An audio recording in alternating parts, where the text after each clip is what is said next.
first thing I think that's on everybody's mind is Jane Foster becoming Thor, right? Yeah. There's a lot of questions coming into this.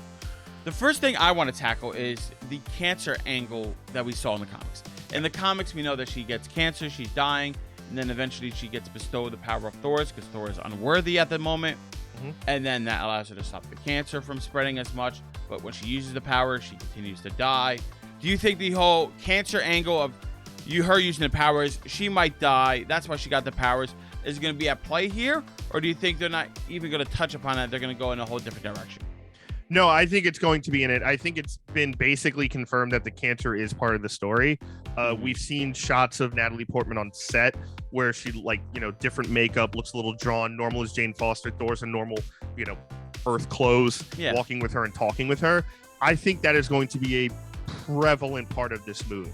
And as we know, Taika Waititi loves to kind of combine some things, right? There's some funny, there's some dark, there's some sad. Sure. I think it's definitely a part of this.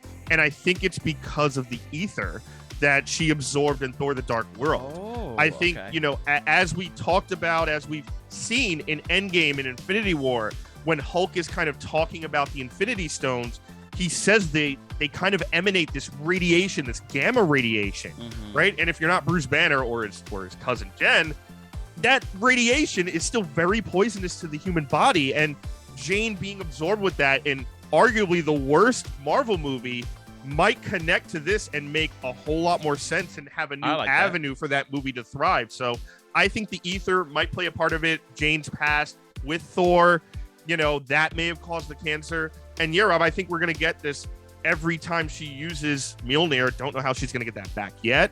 But every time Mjolnir is used and she turns into, like, the Mighty Thor, I think she's going to have to start her chemo over, just like in the comics, making her sicker and closer to death in kind of this time clock situation. I would like that. I think that'd be a cool angle to explore in the MCU.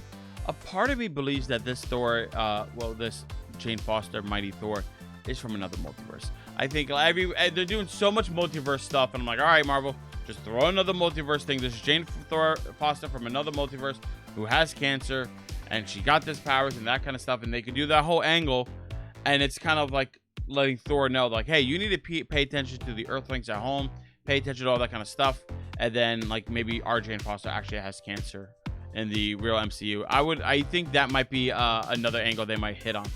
I think it's a little bit of a stretch just because the second you bring multiverse Jane Foster in, it lessens our connection, right? Like, our connection to Jane is not like our connection to Thor or any of the major characters, but, like, we have history with that character, right? So if we find out this backstory, like, since Thor's been gone, what she's been doing, kind of catching up, I think that is way sadder and more pulling on the heartstrings than just like, oh, it's just a multiversal Jane. Okay. I think it adds to the kind of overall emotion of the story. But I don't know if the connection with her cancer might necessarily be with the hammer. I think that could be the difference. We see in the trailer, there's a shot of Jane kind of like landing inside of this like massive hall.